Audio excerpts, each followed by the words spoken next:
శ్రోతలకు నా హృదయపూర్వక నమస్కారములు. మన శ్రోతలలో ఒక సోదరుడు ప్రశ్నను పంపటం జరిగింది. ఆ ప్రశ్న, కర్మ సిద్ధాంతం విషయంలో ఒక టాపిక్లో మీరు ఉద్దేశపూర్వకముగా చేసిన పని కర్మ అవుతుంది అని చెప్పారు. ఇంకొక టాపిక్లో తెలియక చేసినా సరే కర్మ అవుతుంది అని చెబుతూ దశరథుడు శ్రవణ కుమారుడు వృత్తాంతాన్ని ఉదాహరణగా చెప్పారు. ఈ రెండు విషయాలు నాకు ద్వంద్వముగా ఉన్నది, వివరించగలరు? ఇదండి వీరి ప్రశ్నను మరొక్కసారి అర్థం చేసుకునే ప్రయత్నం చేద్దాం. కర్మ సిద్ధాంతాన్ని గురించి చెబుతున్నప్పుడు ఒక శీర్షికలో మీరు ఎవరైనా సరే ఏదైనా పనిని ఉద్దేశపూర్వకంగా చేస్తేనే ఆ పని ఫలితాన్ని అనుభవిస్తారు, అంటే ఉద్దేశపూర్వకంగా కావాలని చేసిన పనుల ఫలితాలే అనుభవించవలసి వస్తుంది అని చెప్పారు.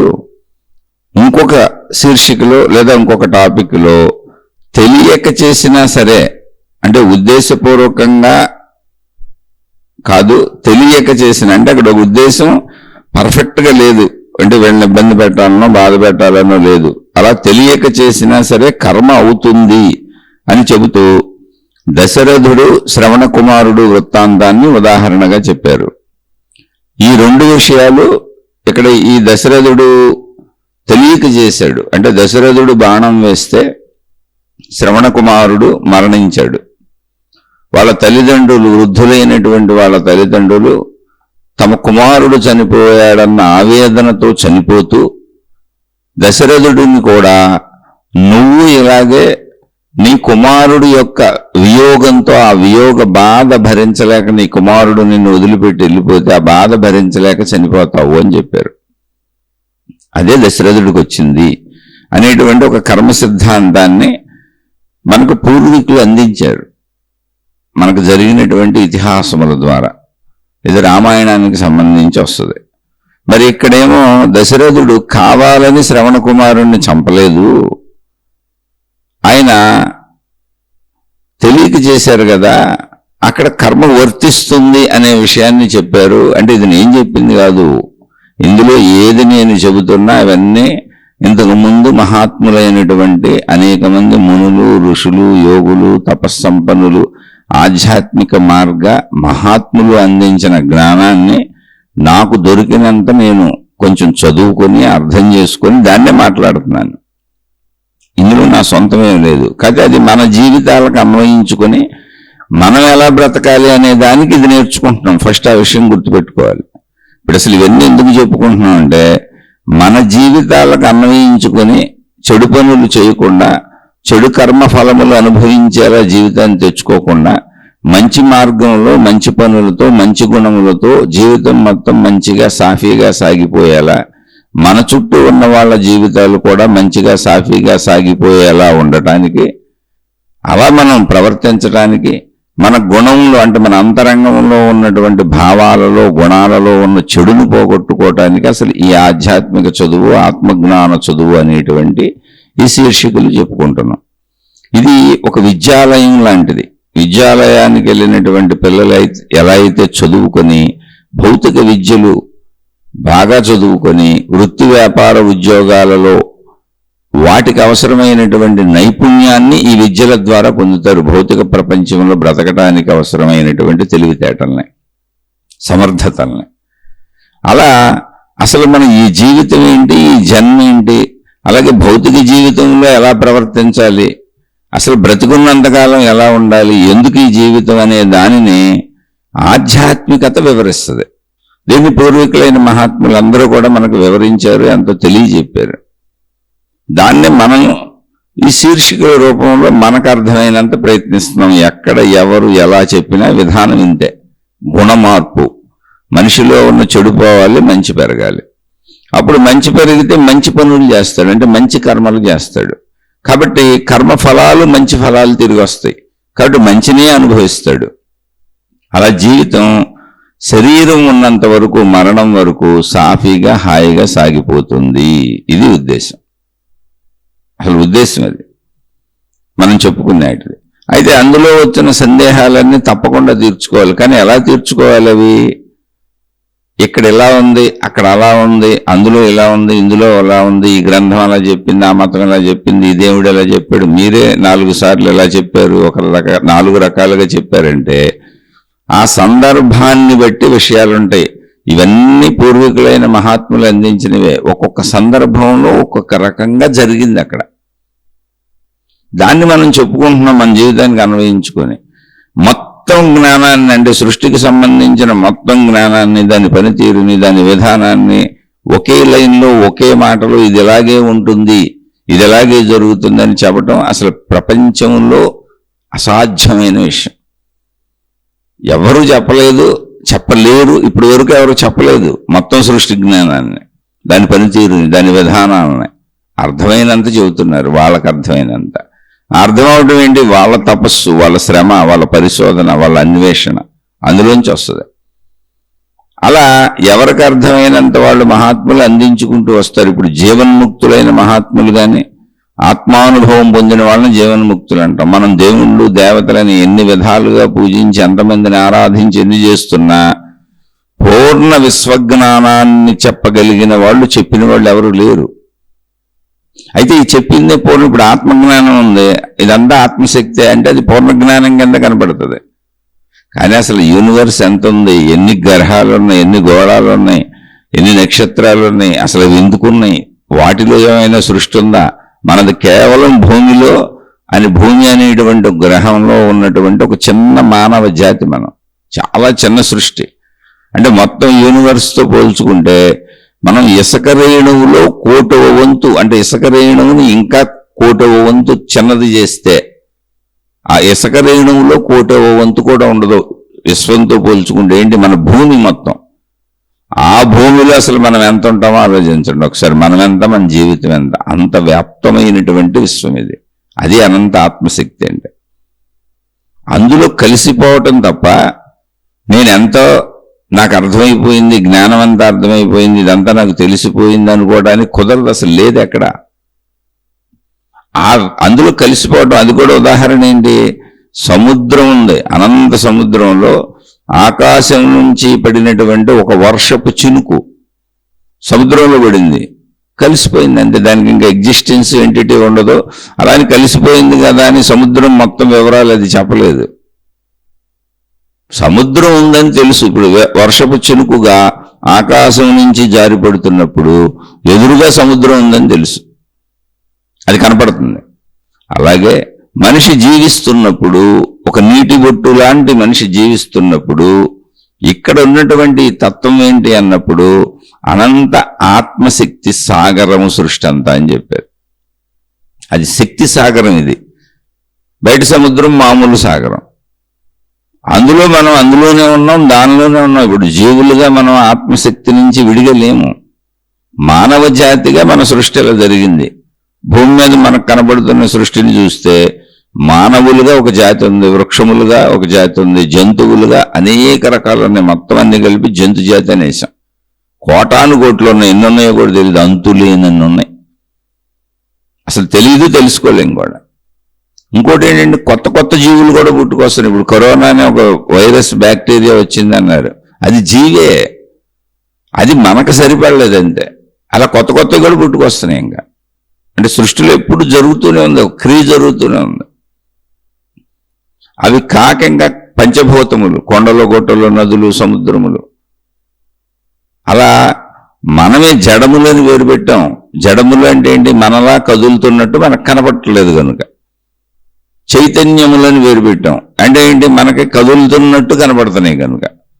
ఇలా జడ చైతన్యముల సృష్టి అని మనం మానవ భాషలో చెప్పుకుంటున్నటువంటి మానవ జ్ఞానానికి సంబంధించినటువంటి మానవుడు ఏర్పరచుకున్న మతాలు కావచ్చు, మానవుడు ఏర్పరచుకున్న విధానాలు కావచ్చు, మానవుడు ఏర్పరచుకున్న సాధనలు కావచ్చు, మానవుడికి అర్థమైన బోధలన్నీ ఇతరులకు బోధలుగా గ్రంథాలు రచించాడు, చెప్పాడు. చెప్పటాన్ని బోధన అంతే, మనం అది కూడా ఏం లేదు, చెప్పారు అంతే.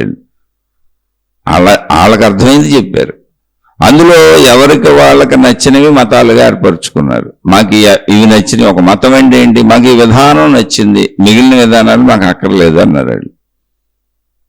అలా ఎవరికి నచ్చింది వాళ్ళు ఎన్నుకున్నారు. అవే మతాలు, అవే దేవుళ్ళు, అవే దేవతలు, సాధనా విధానాలు, పద్ధతులు, గురువులు, మార్గాలు, అలా అనేకంగా ఎవరికి నచ్చినవి వాళ్ళు పట్టుకొని వెళ్తున్నారు. కానీ ఈ అనేకానికి వెనక నుంచి ఆధారతలు ఉన్నాయి. పూర్వీకులైనటువంటి మనకు ముందు తరాలలో జీవించినటువంటి మహాత్ములు మనలాగానే అసలు ఈ సృష్టి ఏంటి, నేను పుట్టడం ఏంటి, చనిపోవటం ఏంటి, ఇదంతా ఏంటి అని ఆలోచించారు కొంతమంది. అలా ఆలోచించిన వాళ్ళకు దొరికినటువంటి ఆధారాలను మనకు చెప్పారు. దొరికింది ఒకటే, ఇది మొత్తం అనంత ఆత్మశక్తి. అది దొరికింది, అందులో కలిసిపోవచ్చు అని కూడా దొరికింది. అదే జీవన్ముక్త స్థితి అని చెప్పారు. దాన్నే మోక్షం అన్నారు, దాన్నే ఆత్మసాక్షాత్కారం అన్నారు, దాన్నే సెల్ఫ్ రియలైజేషన్ అన్నారు, దాన్నే నిర్వాణం అన్నారు. ఇలా దీనికి అనేక పేర్లు పెట్టారు. కానీ ఒకటే ఏంటి తెలిసేది, నేను అనంత ఆత్మశక్తిని అని. ఏంటి అనంత ఆత్మశక్తి నాకు భిన్నంగా ఏమైనా ఉందంటే లేదు, నాలో ఉన్న ప్రాణశక్తి అదే. నేను అసలు ఇప్పుడు బ్రతికి ఉండటానికి నాలో ఉన్న ప్రాణశక్తి అదే. ఆ ప్రాణశక్తే సృష్టిపరంగా మాట్లాడినప్పుడు అందరిలో అన్నింటిలో వ్యాపించి ఉన్న ప్రాణశక్తి అది.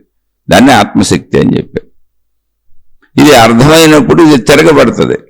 ప్రాణశక్తిగా మనలో ఉండటం కాదు, అనంత ఆత్మశక్తిలోనే మనందరం ఉన్నాము అనేటువంటి ఎరుకు వస్తుంది. సృష్టి అలా ఏర్పడింది అని. ఆ అనంత ఆత్మశక్తి ఎరుకు ఎప్పుడు వస్తుంది? మన ప్రాణశక్తిని మనం తెలుసుకున్నప్పుడు. అప్పటి వరకు అది ప్రాణశక్తి అనుకొని వెళ్ళాలి. ఎందుకంటే నేను శరీరం అనుకుంటున్నాం, నాలో ఇదంతా ఉందనుకుంటున్నాం. నాలో భావాలు కలుగుతున్నాయి, నాలో ఆలోచనలు కలుగుతున్నాయి, నాలో ప్రాణశక్తి ఉంది, ప్రాణశక్తి పోతే మనిషి మరణిస్తున్నాడు. ఇలా భావనలో ఉన్నాం ప్రస్తుతం. మనం సంపూర్ణ జ్ఞానం మనకు తెలియకపోవటం వల్ల. అందుకని తెలుసుకున్న వాళ్ళు ఇది తెలుసుకుంటూ వెళితే, అసలు ఆ ప్రాణశక్తి ఏంటి అని తెలుసుకుంటూ వెళితే, ఇదే అనంతాత్మశక్తి. నాలో ప్రాణశక్తి ఉండటం కాదు, అనంత ఆత్మశక్తిలో నేనున్నాను. సృష్టి ఉంది, ఆ సృష్టిలో నేనున్నాను. సృష్టి ఎంత ఉంది అంటే అంతులేనంత ఉంది, అనంతము అని పేరు పెట్టారు. మరి మనుషులు వేరువేరుగా, చెట్లు వేరువేరుగా, పుట్టలు వేరువేరుగా, ఇలా అంతా వేరువేరుగా కనపడుతుంది కదా. సృష్టి అలాగే ఉందా?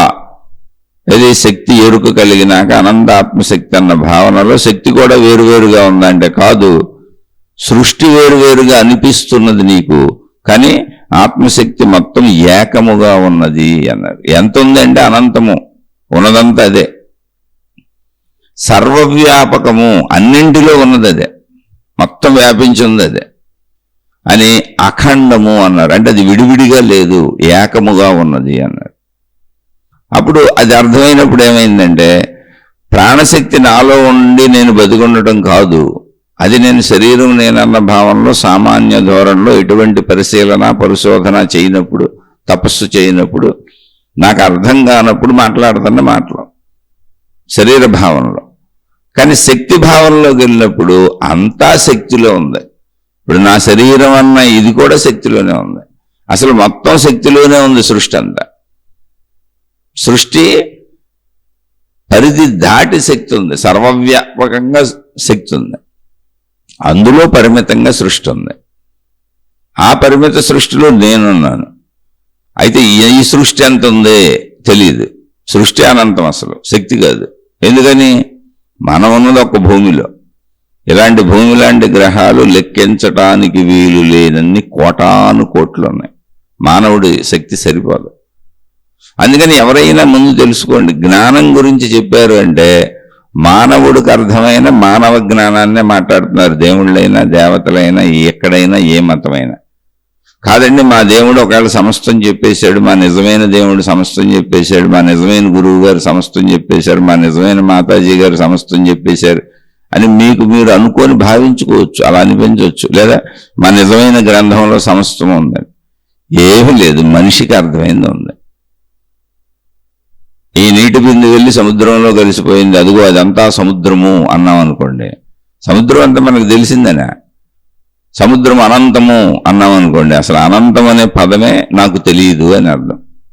ఆది అంతము నాకు తెలియదు, అంత ఉందని. ఉన్నదంతా అదే అన్నారు అంటే తెలియటం అని తెలిసిందని కాదు, ఎంత ఉందో ఎప్పటికీ తెలియదు అని. కానీ అనుభవం కలుగుతుంది. ఏంటి అనుభవం? సముద్రంలో కలిసిపోవచ్చు నీటి బొట్టు, ఎందుకని స్వజాతి కాబట్టి. అలాగే మనకి సృష్టికి భేదము లేదు, ఆత్మశక్తిగా మనందరం సుజాతి. మొత్తం సృష్టి అంతా సుజాతి, ఆత్మశక్తిగా అది ఏకత్వము. కానీ విడిగా సృష్టిగా మానవ జాతి మంద వేరు, జంతు జాతి వేరు, వృక్షజాతి వేరు, కొండలు వేరు, గుట్టలు వేరు, నదులు వేరు, సముద్రాలు వేరు, అన్ని వేరు వేరు. అసలు మళ్ళీ మానవ జాతి మందే, కానీ మనుషులందరూ వేరు వేరు. నేను వేరు, మీరు వేరు, నా గొంతు వేరు, మీ గొంతు వేరుగా ఉంటుంది. అలా అన్ని వేరు వేరు. సృష్టి అనేది ఏకత్వపు అనంత ఆత్మశక్తిలో అదే ఆత్మశక్తితో ఆవిర్భవించిన ఆవిష్కరించబడినటువంటి ఒక అద్భుతం. అంటే ఒక ఏకత్వములో భిన్నత్వముగా ఒక ఇంద్రజాలంలో అనిపిస్తుంది. అనిపించేది అబద్ధం కాదు, శరీరానికి అనిపిస్తుంది, శరీరానికి అది నిజమే. కానీ నేను జ్ఞానంతో ఆత్మశక్తి నేను తెలుసుకుంటే ఈ ఇంద్రజాలం ఇది ఏం తెలుస్తుంది అంటే ఎండమావుల్లో నీళ్లు కనపడుతున్నాయి. ఎండమావుల్లో నీళ్లు నిజంగానే కనపడుతున్నాయి. కానీ తాగుదామని వెళ్తే అక్కడ నీళ్లు ఉండవు, అది ఎండమావులు అని తెలుస్తుంది. అంటే సూర్యకిరణములు అలా కనపడుతున్నాయి నేల మీద పడి నీళ్ల వలే అని తెలుస్తుంది. కానీ కనపడుతున్న మాట నిజమే, వాస్తవంగా అవి నీళ్ల వలేనే కనపడుతున్నాయి. కానీ తాగడానికి అందులో నీళ్లు ఉండవు. అలాగే ఈ సృష్టి అంటే ఇప్పుడు మనం ఉంటున్నటువంటి మన జీవిస్తున్న సృష్టి, నేను ఈ శరీరం అన్న భావనతో కూడిన సృష్టి ఏది ఉందో ఈ సృష్టి శరీరపరంగా భిన్నత్వంగా కనబడుతుంది.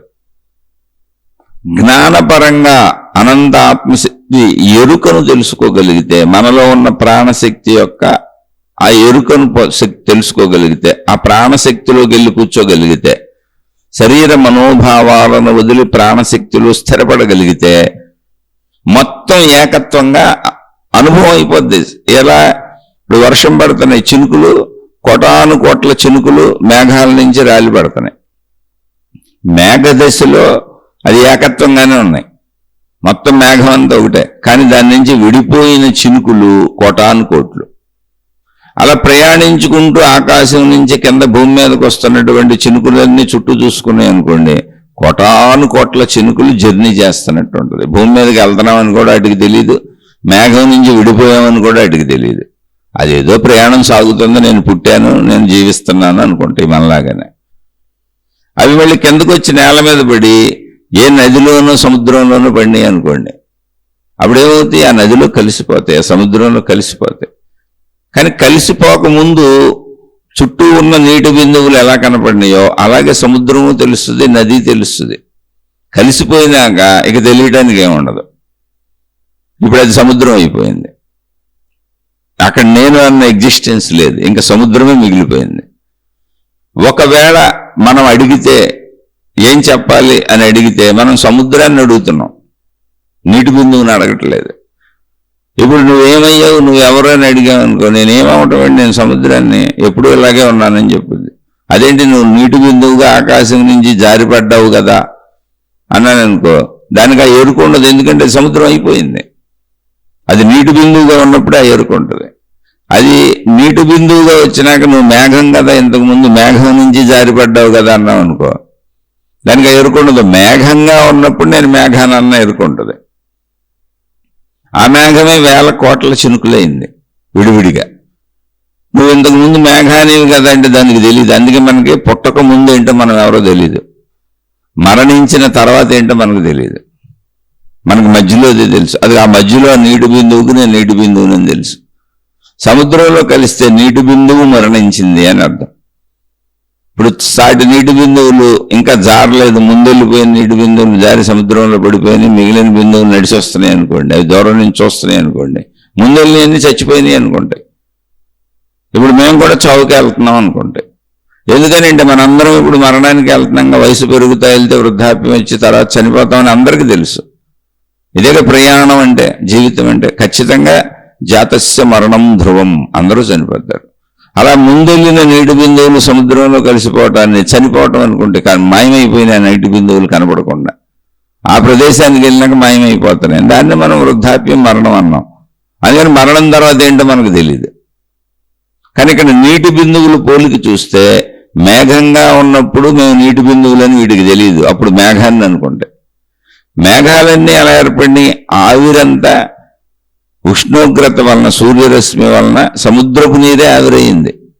సముద్రపు నీరులో ఉన్న ఉప్పు భాగాన్ని వదిలేసి మంచినీరు పైకి వెళ్ళిపోయింది, ఆవిరైపోయింది. ఉప్పు ఘన పదార్థం కనుక సముద్రంలో ఉండిపోయింది.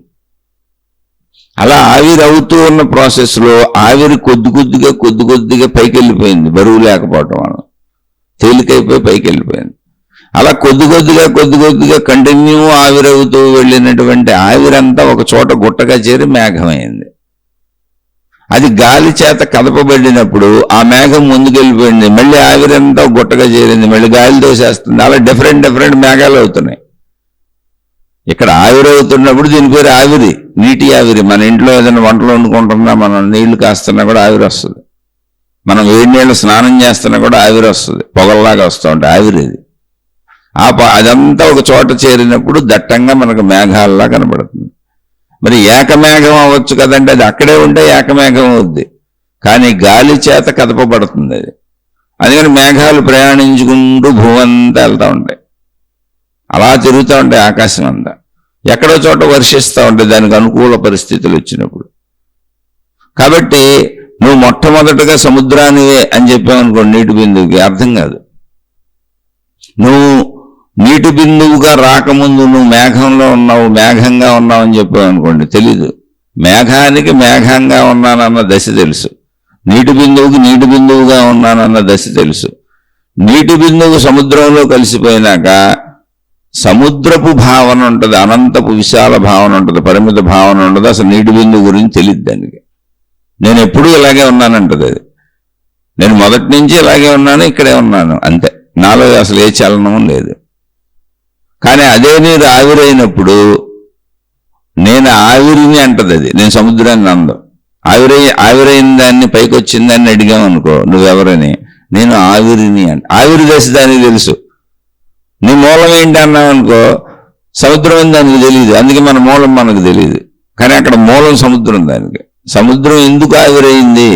సూర్యరశ్మి చేత, వేడి వలన. దానికి ఆ ప్రాసెస్ తెలియదు, కానీ ప్రాసెస్ సృష్టిలో జరిగిపోతుంది.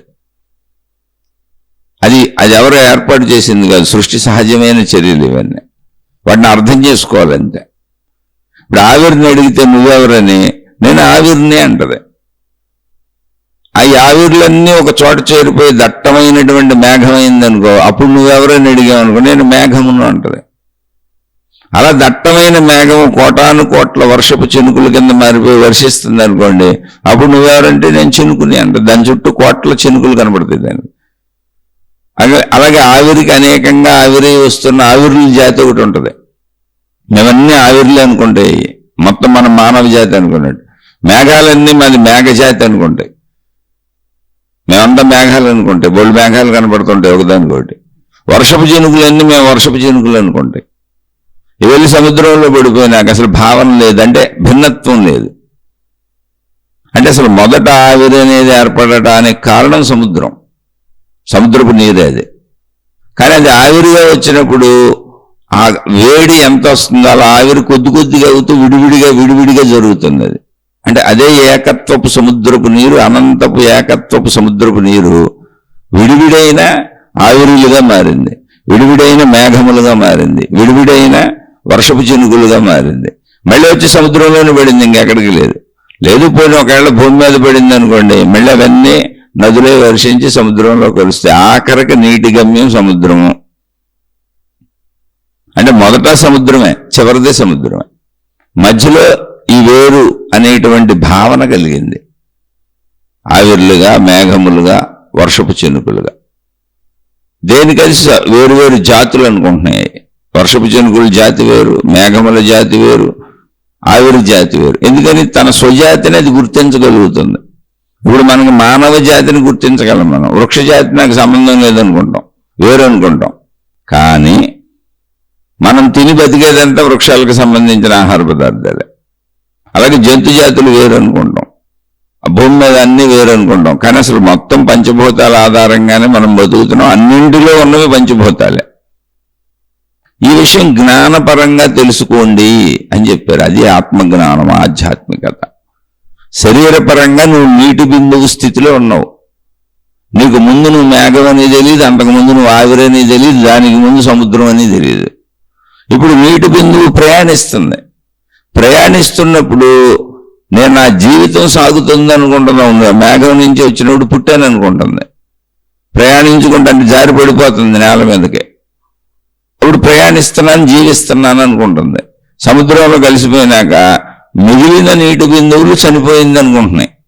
ఎందుకు మనిషి చనిపోయాడు అంటుంది, ఎవరో చనిపోయిన మనిషి చెప్పలా.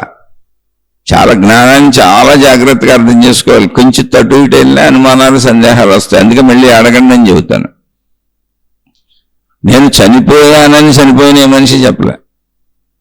మనిషి చనిపోయాడు అంటుంది బతుకున్నోళ్ళు. అంటే ఏంటి, ముందెళ్ళినటువంటి నీటి బిందువులు నీటి చుక్కలు సముద్రంలో కలిసిపోయినాయి. వెనక వస్తున్నటువంటి నీటి చుక్కలు ముందు వెళ్తున్న వాటిని చూసినాయి. అవి వెళ్ళి ఒక చోట పడిపోయి మాయమైపోయినాయి. సముద్రం అని వాటికి తెలియదు, అది నీరు అని వాటికి తెలియదు, అది తమ స్వజాతి అని వాటికి తెలియదు. అక్కడ ఏదో ఉంది, అక్కడికి వెళ్ళినాక అంతమైపోతున్నాయి, మాయమైపోతున్నాయి, కనపడకుండా పోతున్నాయి. నీటి బిందువులన్నీ మాయమైపోతున్నాయి ఆ ప్రదేశానికి వెళ్తే. దాన్ని మరణము అని అవి అనుకుంటాయి. కానీ అవి మాయమం లేదు. ఎక్కడ ఆవిరిగా ఏ సముద్రం నుంచే విడిపడి పైకెళ్ళి తిరిగి వచ్చి మళ్ళీ గుండ్రంగా అదే సముద్రంలో కలిసినాయో, ఇది పోలికగా చెప్పుకున్నాం. ఏది, సముద్రము, ఆవిరి, మేఘములు, నీటి బిందువులు మళ్ళీ వచ్చి పడిపోవడం. అక్కడ జనన మరణములు. ఇప్పుడు సముద్రం నుంచి ఆవిరి వచ్చినప్పుడు ఆవిరి జాతులన్నీ ఏమనుకుంటున్నాయి, మేము పుట్టాను అనుకుంటున్నాయి. ఈ ఆవిరులన్నీ ఒక చోట కలిపోయి దట్టమైన మేఘం అయినప్పుడు ఆవిరి చనిపోయింది, ఇప్పుడు మేఘాలన్నీ మేము పుట్టామనుకుంటున్నాయి. మేఘం వర్షించి చినుకులు పడుతున్నప్పుడు వర్షం బిందువులుగా మారినప్పుడు ఇప్పుడు మేఘం చనిపోయింది, బిందువులు పుట్టినాయి. బిందువు నేను పుట్టాను అనుకుంటుంది, మేఘమేమో దానికి పర్సనల్గా చచ్చిపోయాను అనుకుంటుంది. ఎక్కడికక్కడ ప్రతిదీ పుట్టాను చచ్చిపోయాను అనుకుంటుంది. సముద్రము నుంచి ఆవిరవ్వటం అనేది వేరు ప్రాసెస్గా ఉంది. సముద్రం దాటి వేరు ప్లేస్ ఉంది. అక్కడ ఆవిరికి ప్లేస్ ఉంది, మేఘములకు ప్లేస్ ఉంది, నీటి బిందువులు ప్రయాణించడానికి ప్లేస్ ఉంది. ఇక్కడ అనంత ఆత్మశక్తే ప్లేసు. ఏ ప్లేస్ అయితే ఉందో, ఏ స్థలం అయితే ఉందో, ఏ ప్రదేశం అయితే ఉందో అదే ప్లేస్, అదే ఆకాశము. ప్లేస్ అంటే ఆకాశము, అదే ఉన్నది మొత్తం అనంత ఆత్మశక్తి, అదే ప్లేస్, స్థలం అదే. అందులోనే దాని శక్తులు. ఏంటి దాని శక్తులు? పంచభూతాత్మక లక్షణములు దాని శక్తులు. ఆకాశము, వాయువు, అగ్ని లేదా తేజస్సు, నీరు, భూమి. మళ్ళీ వీటికి గుణములు. ఆకాశం యొక్క గుణము శబ్దము. మనం మాట్లాడితే శబ్దం ఆకాశములు ప్రయాణించుకుంటూ వెళ్తుంది. అలాగే ఆకాశం యొక్క లక్షణములు ఉన్నాయి, గుణములు ఉన్నాయి, స్వభావములు ఉన్నాయి. శబ్దం ఆకాశము, స్పర్శ వాయువు, అది దాని గుణము, స్వభావము, లక్షణం ఏదైనా అనొచ్చు. స్పర్శ ద్వారా తెలుస్తుంది అది.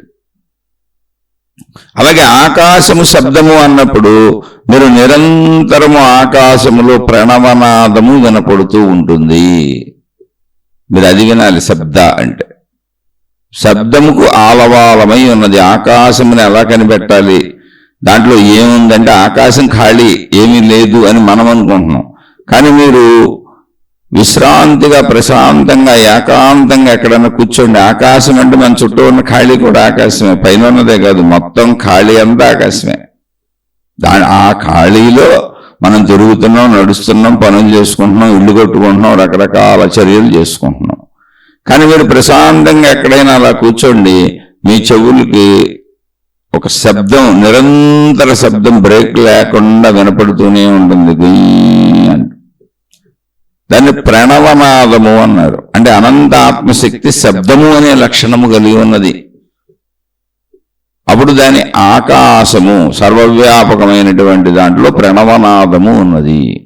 ప్రణవనాదం అని పేరు పెట్టారు ఆ శబ్దానికి. దానికి ఓంకారము అనే ఒక షేప్ కూడా ఇచ్చారు. ఎందుకనంటే ఆ షేప్ ఏంటంటే, ఓంకారములు ఏమున్నాయంటే ఆ, ఉ, మ. అంటే ఆ అంటే మొదలు, ఊ అంటే మధ్య, మా అంటే మూసుకుపోతాయి పెదాలు. ఆ అన్నప్పుడు మీ పెదవులు నోరు తెరుచుకుంటుంది. ఊ అన్నప్పుడు మధ్యస్థానికి వస్తాయి మీ పెదవులు, నోరు కూడా మధ్యస్థానికి వస్తుంది. మా అన్నప్పుడు మూసుకుపోతుంది. అంతే. అంటే మొత్తం సృష్టి ఆరంభము సృష్టి అంతము అక్కడే ఉన్నది అని. దాని నుంచి ఇంకా మిగిలిన శబ్దాలన్నీ మనం మాట్లాడుకుంటున్నాం. అందుకని దానికి ఓం అనేటువంటి సూచికగా ఇచ్చారు. అలా అనేక మతాల్లో మళ్ళీ మార్చుకున్నారు, అందరూ ఓం అనలేదు. మనం ఇక్కడ ఈ దేశంలో మనకు అర్థమైంది, మనం చెప్పుకుంటున్నాం. దీనికి అనేక రకాలుగా ఇంకొకళ్ళు చెప్పిన తప్పేం కాదు. అవన్నీ సూచనలు, చిహ్నాలు. ప్రణవనాదం యొక్క చిహ్నము ఓం. ఇంకొకళ్ళు ఇంకొక చిహ్నం పెట్టుకోవచ్చు, ఇంకొక గుర్తు పెట్టుకోవచ్చు. దానికి ఇంకొక శబ్దం ఓం అనకుండా ఆమ్ అంటారు కొందరు. ఇక్కడే కొందరు గురువులు ఆమ్ అనాలని చెప్పారు. అలా ఎవరికి తోచింది అని చెప్తారు, కానీ వీళ్ళు ఎవరు చెప్పింది నిజం కాదు. అక్కడ ప్రశ్న ఓం నిజమా, ఆమ్ నిజమా, లేదా ఇంకొక మతాల్లో ఇంకోటి చెప్పారు అది నిజమా అని పట్టుకొని కొట్టుకోవటం కాదు. శబ్దం అనేది ఒకటి ఉన్నది అని అందరూ చెప్తున్నారు ఏదో ఒక చిహ్నం ద్వారా. నిరంతర ప్రణవనాదం సాగుతూ ఉంటుంది. అది ప్రణవనాదం కాకపోతే మీ మతం ఏదో అది అనుకోండి, లేదా నాదం అనుకోండి, శబ్దం అనుకోండి. శబ్దం అయితే ఉంది అక్కడ. దాన్ని మీరు అనుభూతి చెందాలంటే మీరు ఏకాంతములో ప్రశాంతముగా కూర్చోవాలి. ఏ ఆలోచనలు చేయకుండా చక్కగా అలా మీరు ప్రశాంతం కూర్చుంటే ప్రణవనాదం దానంతరం అదే మీకు వినపడుతుంది. మీరేం తపస్సులు ధ్యానాలు చేయక్కర్లా, ప్రశాంతంగా కూర్చుంటే చాలు. అది ఆకాశ లక్షణము. వాయు లక్షణము స్పర్శ, తేజో లక్షణము వెలుగు ఉష్ణోగ్రత, ద్రవ లక్షణము చల్లదనము ద్రవత్వము, అంటే ఇంక షేప్ కూడా వచ్చేసింది అక్కడికి. ఇప్పుడు మీకు తేజస్సులో కూడా మీకు కనపడుతుంది, సూర్యకిరణాలు మన మీద పడతా ఉంటాయి, వెలుగు కనపడుతుంది. అది తాకి వేడి తెలుస్తూ ఉంటుంది. అలా ద్రవత్వము దాని లక్షణాలు, నీటి లక్షణాలు. భూ లక్షణాలు, భూమి నుంచి మొత్తం సమస్తం వచ్చేసినాయి, వృక్ష జాతులు అన్నీ. అయితే వీటన్నింటి కలయిక చేత మళ్ళీ అన్నీ ఏర్పడుతున్నాయి, సృష్టి ఏర్పడిపోయింది. ఎక్కడ ఏర్పడింది? అనంత ఆత్మశక్తిలో, ఆత్మశక్తి చే, అక్కడే దానిలోనే. కానీ మనకు ఆత్మశక్తి ఎరుక మనం తీసుకోవట్లే. ఆకాశం ఖాళీ అని వదిలేస్తున్నాం, మిగిలినవన్నీ సృష్టిలో విషయాలు తీసుకుంటున్నాం. అలా ఏర్పడిన సృష్టిలో ఒకటి మానవ జాతి, వృక్షజాతి, జంతు జాతులు అనేకం. కొండలు, గుట్టలు, నదులు, సముద్రాలు, భూమి, ఈ పంచభూతాత్మకమైనవన్నీ కూడా. ఇక్కడ ఆవిర్భవించిన ప్రతిదీ అంతమవుతుంది. ఆవిర్భవించిన ప్రతిదీ అంతమవుతుంది. ఎందుకని? ఆవిర్భవించటం అంటే అనంత ఆత్మశక్తి వ్యక్తీకరించుకోవటం, తనంతాను. అంతమవటం అంటే ఇది తిరిగి మళ్ళీ ఆత్మశక్తిగా అయిపోవటం, అనంత ఆత్మశక్తిగా అయిపోవటం. అంటే అందులోనే జరిగింది. ఇది ఆత్మశక్తిగా ఉన్నప్పుడు మనం దాన్ని గుర్తించలేకపోతున్నాం. శక్తిగా వ్యక్తీకరించుకున్నప్పుడు, అది సృష్టిగా వ్యక్తీకరించబడినప్పుడు, ఒక పదార్థంగా వ్యక్తీకరించబడినప్పుడు దాన్ని గుర్తిస్తున్నాం మనం. అంతే, మనం కూడా అంతే, మిగిలిన సృష్టి అంతే. ఆకాశం అన్నప్పుడు ఖాళీ, అక్కడ ఏమి లేదని వదిలేస్తున్నాం. ఏమి లేకపోవడం ప్రశాంతంగా కూర్చొని చూడండి, నిరంతర శబ్దం మీకు వినపడుతూనే ఉంటుంది. ఆ నిరంతర శబ్దము పేరే సైలెన్స్, నిశ్శబ్దము. నిశ్శబ్దము అంటే నిరంతర శబ్దము అని. నువ్వు శబ్దం చేయకుండా ఉంటే, నువ్వు మౌనంగా ఉంటే, నువ్వు ప్రశాంతంగా ఉంటే, నువ్వు విశ్రాంతిగా ఉంటే నీకు నిరంతర నాదం వినపడుతుంది. సైలెన్స్ అంటే మనకు చెప్పారు, నువ్వు సైలెంట్గా ఉండు, అక్కడ ఒక నిరంతర శబ్దం ఉంది. ఇదంతా ఎవరు గ్రహించగలుగుతారంటే, ఎవరు మొత్తం, అంటే సైలెన్స్ అంటే ఒక మాట ఆపటం కాదు, మొత్తము తన శారీరక ప్రవృత్తులను ఎవరు ఆపగలుగుతారో, మనస్సును ఎవరు ఆపగలుగుతారో అనంత ఆత్మశక్తి యొక్క అనుభవాన్ని వాళ్ళు పొందగలుగుతారు. ఎందుకంటే అది వారిలోనే ఉన్న వారి ప్రాణశక్తి. మనం ఇప్పుడు సముద్రము, నీటి ఆవిరి, మేఘములు, నీటి బిందువులు, ఇవి సముద్రానికి భిన్నంగా బయటికి వెళ్ళినాయి. ప్లేస్ ఉంది అక్కడ, కానీ అసలు మనం ఉంటున్న ప్లేసే అనంత ఆత్మశక్తి. అసలు మనం వ్యక్తీకరించబడిన సృష్టి అంతా ఆత్మశక్తి యొక్క స్వరూపము. ఆత్మశక్తికి ఏ రూపం ఉంటుందంటే, కనపడుతున్న మొత్తం సృష్టి అంతా ఆత్మశక్తి యొక్క రూపములు. ఒరిజినల్ గా అలా అనంత ఆత్మశక్తి ఎలా ఉంటుంది అంటే, నిరాకారము, నిర్గుణము, దానికి రూపము లేదు, దానికి ఏ గుణము లేదు, ఏ స్వభావము లేదు. అది అనంత ఆత్మశక్తి. శక్తిగా అది అలా ఉంటది. కానీ దానికి ఎన్ని శక్తులు ఉన్నాయి అంటే, గుణములన్నీ అదే, స్వభావములన్నీ అదే, రూపములన్నీ అదే, సమస్తం అదే. ఇది అప్పుడు దాన్ని సృష్టి అని పిలుస్తాం.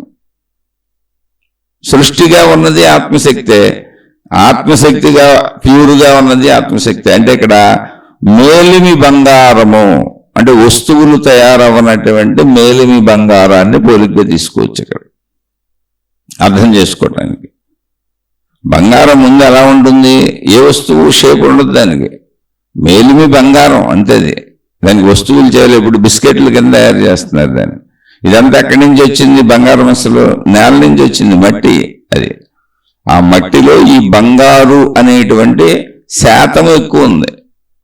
దాన్ని మట్టి నుంచి వేరు చేశారు. అలా ఇనుము లోహములన్నీ మట్టి నుంచి వచ్చాయి. మట్టిలో ఆ శాతం ఎక్కువ ఉన్నప్పుడు అందులో ఇనుమును వేరు చేశారు. అలా లోహములన్నింటినీ వేరు చేసి వాడుకుంటున్నాం మనం. అలా బంగారు అనేది కూడా ఒక లోహమే. దాన్ని మట్టి, అది మట్టిలో కలిసిపోయింది. అది ఆ మట్టిని వేరు చేసి, మట్టి నుంచి బంగారమును వేరు చేశారు. అది కానీ అది కూడా మట్టే.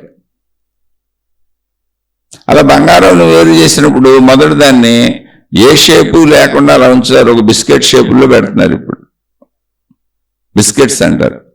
వస్తువులు తయారవల, మనం పెట్టుకోవడానికి అనువైన, స్త్రీలు ధరించడానికి అనువైన, పురుషులు ధరించడానికి అనువైన వస్తువులు చేసుకోవాలి. ఇప్పుడు ఆ వస్తువులుగా చేయాలనుకున్నప్పుడు మేలిమి బంగారము వస్తువులు కావడానికి పనికిరాదు. అంటే దానిలో అంత దృఢత్వం ఉండదు, సున్నితంగా ఉంటుంది. అందువల్ల దానిలో కొంత రాగిని కానీ కొంత వెండిని కానీ ఇలా కలుపుతారు, కొంత పర్సెంటేజ్. అక్కడి నుంచి వస్తువులు అవుతాయి. అది వస్తువులు చేస్తారు. ఉంగరాలు, చైన్లు, గాజులు, వడ్డాణాలు, ఇలా అనేక రకాల వేల లక్షల వస్తువులు తయారవుతూ ఉంటాయి, బంగారపు వస్తువులు. కానీ ప్రతి వస్తువుకి పేరుంది. ఒకదాన్ని చైన్ అంటాం, ఒకదాన్ని ఉంగరం అంటాం, ఒకదాన్ని ముక్కు పొడక అంటాం, ఒకదాన్ని చెవుదిద్దులు అంటాం, ఒకదాన్ని వడ్డాణం అంటాం. ఇలా అనేక రకాల పేర్లు ఉన్నాయి. అది వస్తువు యొక్క ఆకృతిని బట్టి పేరు పెట్టారు, కానీ అది బంగారమే. వస్తువులన్నింటిలో ఏమున్నది? బంగారమే ఉన్నది. బంగారమే వస్తువులుగా ఉన్నది. బంగారం విడిగాను, వస్తువులు విడిగాను ఉండే అవకాశం లేదు. వస్తువులలో ఉన్నది బంగారమే. కానీ మరి ఈ పేరు ఎందుకు వచ్చింది అంటే, ఈ ఆకృతిలో వేలుకు పెట్టుకుంటే ఉంగరము అన్నారు, ఈ ఆకృతిలో చేతికి వేసుకుంటే గాజులు అన్నారు, ఈ ఆకృతిలో మెడలో వేసుకుంటే చైన్స్, గొలుసులు అన్నారు, ఈ ఆకృతిలో నడుముకు పెట్టుకుంటే వడ్డాణం అన్నారు, ఈ ఆకృతిలో కాళ్ళకు పెట్టుకుంటే పట్టాలు అన్నారు. అలా వాటి ఆకృతులను బట్టి ఆకృతులకు పేరు పెట్టుకున్నారు. ఉపయోగకరమైనటువంటి విధంగా దాన్ని మలుచుకొని వాటిని ధరించటమో వాటిని ఉపయోగించుకోవటమో చేస్తున్నప్పుడు వాటికి పేరు వచ్చింది. కానీ మొత్తంగా బంగారమే అన్ని వస్తువులుగా పిలువబడుతుంది. అన్నింటికి మొదటి బంగారానికి ఏ విలువ ఉందో దానికి అన్నింటికి ఇదే విలువ ఉంది. వస్తువుకు పేరు అది, అంటే దాని యొక్క షేపుకు పేరు. బంగారాన్ని ఆ షేపులో ఉంచినప్పుడు ఆ పేరు పెట్టారు. అలా వస్తువులన్నింటిలో ఉన్నది మొట్టమొదటి బంగారమే. వస్తువులన్నింటిలో ఉన్నది మొదటికి ఏ బంగారం ఉందో ఆ బంగారమే ఉంది. ఇప్పుడు వస్తువులు బంగారమా కాదా అన్నాం అనుకోండి, ముక్కు పుడక బంగారమా కాదా? బంగారమే. ఇప్పుడు అది ముక్కు పుడక ఆకృతి నుంచి తీసేసి దాన్ని బిస్కెట్ కింద చేశారు, చిన్న మొత్తం కింద చేశారు. ఇప్పుడేంటి? బంగారమే. లేదు దాన్నే చైన్ కింద చేశారు, బంగారమే. చైన్ని మళ్ళీ బిస్కెట్ కింద మొత్తం కింద చేశారు, కరిగించేశారు, బంగారమే. బంగారం అనే కామన్ పాయింట్ ఎక్కడ మారదు. కానీ ఏ ఆకృతి ధరించినప్పుడు దాన్ని బంగారం అని పిలుస్తారు. ఆకృతులకు వెళ్ళినప్పుడు దానికి ముక్కు పొడకని, ఉంగరం అని, చైన్ అని పేర్లు వస్తాయి. ఎందుకు పెట్టుకున్నాం? అది వ్యావహారిక విధానం, మనం పెట్టుకున్నాం. అలాగే అనంత ఆత్మశక్తి ఆకృతులు ధరించినప్పుడు సృష్టిగా పిలువబడుతుంది. కానీ ఆత్మశక్తి అది.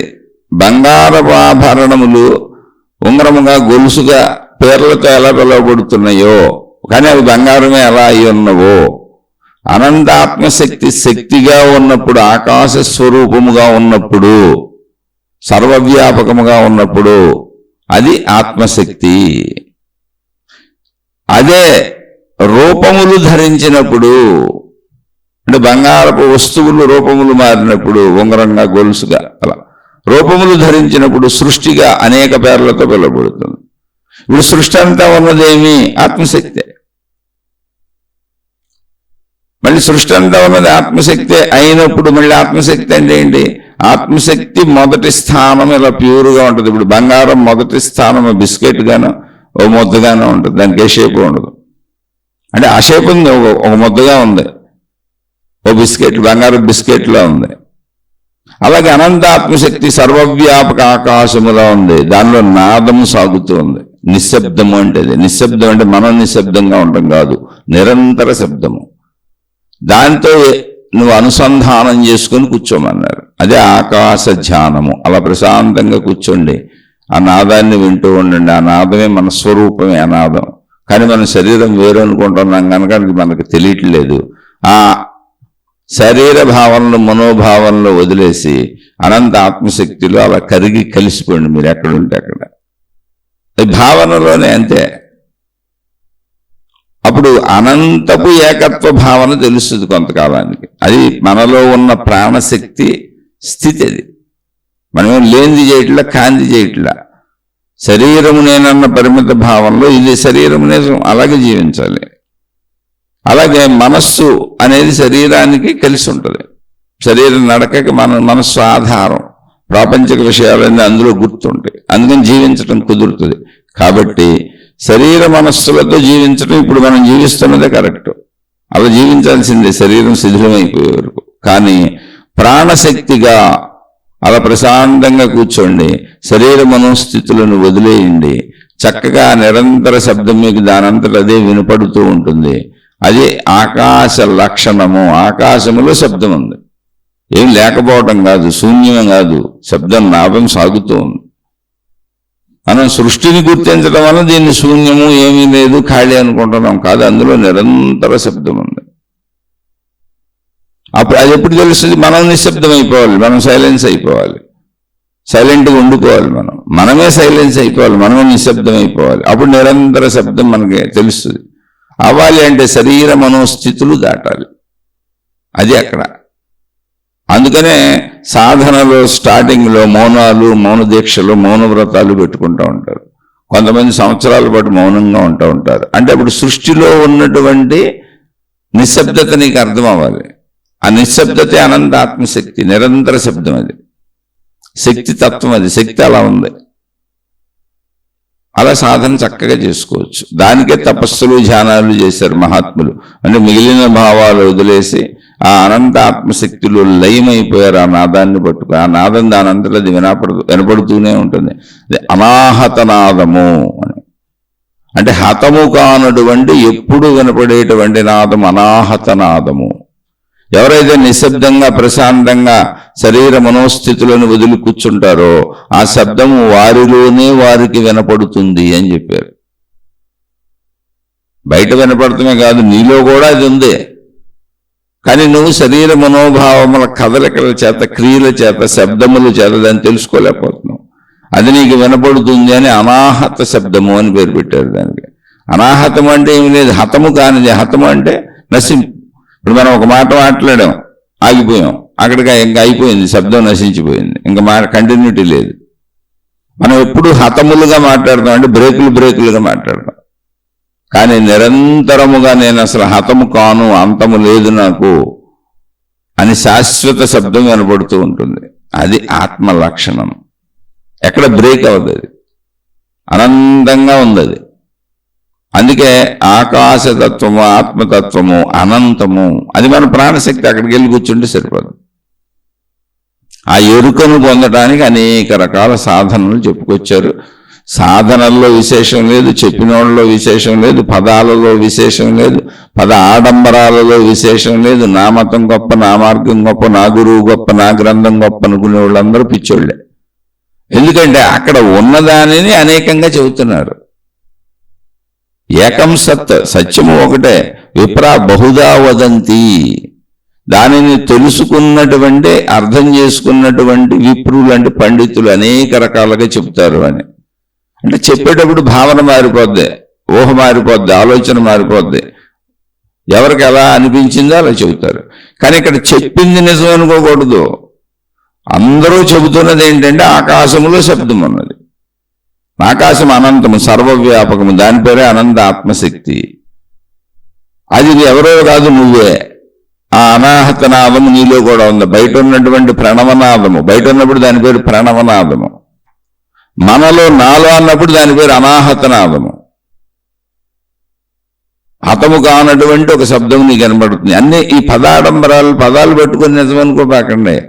అక్కడ ఉన్న ఆత్మశక్తిని మీకు ఎక్స్ప్లెయిన్ చేయడానికి వాడబడుతున్న పదాలు అవన్నీ. అసలు పదాల్లో ఏమీ లేదు, అటువంటి ఉపయోగం లేదు. ఈ పదాల ద్వారా దాన్ని పట్టుకోవాలి, ఈ జ్ఞాన గ్రంథాల ద్వారా దాన్ని పట్టుకోవాలి. గ్రంథంలో ఏమి లేదు. గ్రంథంలో ఏమన్నా వాటికి అందరూ ఆత్మజ్ఞానులు అయిపోయాడు. కోట్ల గ్రంథాలు ఉన్నాయి. అందరూ పట్టుకు తిరుగుతున్నారు, ముట్టుకు తిరుగుతున్నారు, వాటిని పూజిస్తున్నారు, ఆరాధిస్తున్నారు. గ్రంథంలో ఏమీ లేదు, విషయం నీలో ఉంది, అది నువ్వే. దాన్ని పట్టుకోవడానికి గ్రంథాలు, ఈ గురువులు, ఈ మహాత్ములు, ఈ మతాలు, ఈ మార్గాలు, ఈ విధానాలు, అంతే తప్ప వాటిలో ఏమీ లేదు. ఇది ఉండబట్టి అవన్నీ వచ్చినాయి, అవన్నీ దీని గురించి చెబుతున్నాయి. అందుకని వాటిని పట్టుకు వేలాడేవాడు ఎప్పటికీ దీన్ని పొందలేడు. అసలు అవన్నీ మతాలు, మార్గాలు, గురువులు, విధానాలు, పద్ధతులు, ఆచారాలు, సాంప్రదాయాలు బతికుండడానికి మూలం ఇది. అవన్నీ వచ్చింది అసలు దీని గురించి చెప్పడానికి. అది నువ్వే, తత్వమసి, అది నీవే అయి ఉన్నావు. అందుకని ఆ పదాలతో, ఆ భావాలతో, ఆ అర్థాలతో, ఆ సాధన విధానాలతో, ఆ మతాలతో, ఆ మార్గాలతో, గురువులతో, జ్ఞాన గ్రంథాలతో నిన్ను నువ్వు పట్టుకో, నిన్ను నువ్వు తెలుసుకో. ఆ ఆనంద ఆత్మశక్తి అనేటువంటి దాన్ని తెలుసుకో. దాన్ని తెలుసుకోవడానికి వాడబడిన పదాలు ఎందుకు పట్టుకెళ్ళాడుతున్నావు, విధానాలు ఎందుకు పట్టుకెళ్ళాడుతున్నావు ఆలోచించుకోండి. ఏది అనేది అక్కడే ఎవరు మాయను దాటలేరు అన్నారు. ఎందుకంటే ఈ పదాలు, ఆడంబరాలు, మతాలు, మార్గాలు, విధానాలు పట్టుకెళ్ళాడతారు, సత్యాన్ని వదిలేస్తారు. నీకు దేవుళ్ళైన, దేవతలైన, మతాలైన, మార్గాలైన, గురువులైన, గ్రంథాలైన ఏదైనా సత్యాన్ని చెప్పడానికి వచ్చినాయి. ఏకం సత్ విప్ర బహుదా వదంతి. సత్యము ఒకటే, దాన్ని అర్థం చేసుకున్న విప్రులు, పండితులు అనేక రకముగా చెబుతారు. అంటే ఎందుకంటే దాని గురించి చెప్పేవాళ్ళందరూ పండితులే తప్ప అది అనుభవం అయిన వాళ్ళు కాదు. అది అనుభవం అయిన వాళ్ళు అనేక రకాలుగా చెప్పరు, దాని గురించి చెబుతారు. మతాలు, మార్గాలు, విధానాలు, పద్ధతులు ఏర్పాటు చేయరు. ఎందుకని సముద్రంలో పడిపోయిన నీటి బిందువుకి ఏమీ లేదు, నీటి బిందువుగా అది అనేక మాట్లాడుద్ది, తనకంటే భిన్నంగా బోళ్ళని భావించుకుని. సముద్రంలో కలిసిపోయినాక భిన్నత లేదు. అలా నా మతం గొప్ప, నా మార్గం గొప్ప, నా దేవుడు గొప్ప, నా గురువు గొప్ప, నా విధానం గొప్ప, నా పద్ధతి గొప్ప, నా గ్రంథం ఇది, నేను ఎలా చెబుతా వాళ్ళు అలా చెప్పారు, ఇది ఇది ఇది నేనంత పండితులు. నీటి చుక్కలుగా, నీటి బిందువులుగా ఉన్నారు వాళ్ళు. సముద్రంలో అసలు కలవలేదు వాళ్ళు. ఇంకా సముద్రంలో కలిసినాక ఏకత్వమును మాట్లాడతారు, భిన్నత్వం ఉండదు. సముద్రంలో కలిసిపోతే ఏకత్వమునే మాట్లాడతారు, భిన్నత్వం ఉండదు. ఎందుకంటే దాన్ని చెప్పడానికి ఎన్ని వచ్చినాయి అంతే. వీటికి అసలు విలువ లేదు, మనుగడ లేదు. విలువంతా దానిది. దాని విలువని తెలియనటువంటి మూర్ఖులు, మూఢులు, అజ్ఞానము చేత, మూర్ఖులు, మూఢులు అంటే తిట్టు కాదు, ఆలోచించిన వారు, మూర్ఖత్వంతో ఇదే నిజమని దాన్ని పట్టుకొని అలాడుతున్నవారు. మూఢులు అంటే వివేకము లేనివారు, జ్ఞానమును ఉపయోగించని వారు. మూఢత్వముతో దాన్ని అజ్ఞానము అన్నారు. జ్ఞానము ఉపయోగించని వారు అజ్ఞానులు. దాని గురించి చెప్పబడుతున్న, దాన్ని సూచిస్తున్న పదాలను, గ్రంథాలను, ఆ విషయాలను, దేవుళ్ళు, దేవతల, మతాల, విధానాలను పట్టుకొని అలాడుతుంటారు, కానీ విషయం దగ్గరికి వెళ్ళరు. ఆ విషయాన్ని సూచించే విషయాలను పట్టుకొని వేలాడుతున్నారు, కానీ అసలు సత్యం దగ్గరికి వెళ్ళలేదు. సత్యాన్ని సూచించే విషయాలు ఇవన్నీ. ఈ ముందు ఈ వేరియేషన్ తెలియాలి. తెలియకపోవటమే మాయలో పడటం. దేవుణ్ణి పూజించేవాళ్ళు, దేవతను పూజించేవాళ్ళు మేము మాయలో లేమనుకుంటున్నారే మతాల వాళ్ళు, అదే మాయ అసలు. అందుకే ఆ మాయని ఎవరో దాటలేరని చెప్పారు. అసలు సత్యంలోకి వెళ్లకుండా, అనంతాత్మశక్తి అనే అసలు సత్యంలోకి వెళ్ళకుండా, నీలోనే ఉన్న, నీ ప్రాణశక్తిగా ఉన్న అనంతత్వమునకు వెళ్లకుండా, నువ్వు మతములు, మార్గములు, విధానములు, పద్ధతులు, దేవుళ్ళు, దేవతలని భౌతిక ప్రపంచంలో అనేకం తయారు చేసుకొని వాటిని పట్టుకు వేలాడుతూ, ఘర్షణలు పడుతూ, వీటన్నింటినీ ప్రజలకు రుద్దుతూ, అవి సత్యమైన అనేక మందిని నమ్మిస్తూ, మళ్ళీ అనేక మందిని ఈ మతంలోకి, ఈ మార్గంలోకి, ఈ విధానముల్లోకి లాగేస్తూ, ఎప్పటికీ సత్యం వైపు నువ్వు వెళ్లకుండా, నీలో నీ ప్రాణశక్తి స్వరూపమైన అనంతాత్మశక్తిగా ఉన్నటువంటి ఆ సత్యమును తెలుసుకోకుండా, నీ స్వస్వరూపమైన నీ రూపమును నువ్వు తెలుసుకోకుండా, ఆ బాహ్యంలో మతం పేరుతో, మార్గం పేరుతో, దేవుడి పేరుతో, గురువుల పేర్లతో, మతాల పేర్లతో తిరిగేదంతా మాయా, అజ్ఞానము. ఎప్పటికీ నువ్వు అందులోంచి తప్పుకోలేవు. అదే మిథ్య, అదే భ్రమ. ఎండమావుల్లో నీళ్లు ఉన్నట్టుగా అనిపిస్తుంది. ఏ సత్యమును తెలియజేయడానికి ఇవన్నీ వచ్చినాయో ఆ సత్యము వైపు నువ్వు ప్రయాణించినప్పుడు ఇవన్నీ నీకు సహకరించినాయి. అప్పుడు నువ్వు భ్రమలో పడలా, మాయలో పడలా, అజ్ఞానంలో పడలా. కానీ ఆ సత్యమును వదిలేసి నా మతం రైటు, నా గురువు రైటు, నా దేవుడు రైటు, నా పద్ధతి రైటు, నా సాధన రైటు, నా విధానం రైటు అనే దాంట్లో ఇరుక్కుపోతే నువ్వు సంపూర్ణంగా ఓ పంజరంలో ఉన్నటువంటి పక్షి. నీకు అసలు స్వేచ్ఛ లేదు, నీ గురించి నువ్వు తెలుసుకోవట్లేదు. నీ జన్మ ఒకటి వృధా అయిపోద్ది. మళ్ళీ అన్ని జన్మలు ఎత్తాలో, ఎందుకంటే మహాత్ములు ఉన్నాయని చెప్పారు కనుక చెప్తున్నాను. ఎందుకని మోక్షము పొందే వరకు జన్మలెత్తక తప్పదు అనేటువంటి సిద్ధాంతము, పద్ధతి మహాత్ములు చెప్పింది ఆమోదయోగ్యముగా ఉన్నది ఆలోచించినప్పుడు. కాబట్టి ఒక జన్మ వృధా అంతే. అలా నిన్ను అటు లాక్కెళ్ళే వాళ్ళందరూ మీ జన్మలు మీకు వృధా చేస్తున్నారు. వీళ్ళే మాయలు, మహిమలు, అద్భుతాలు, రకరకాల గందరగోళాలు సృష్టిస్తూ ఉంటారు.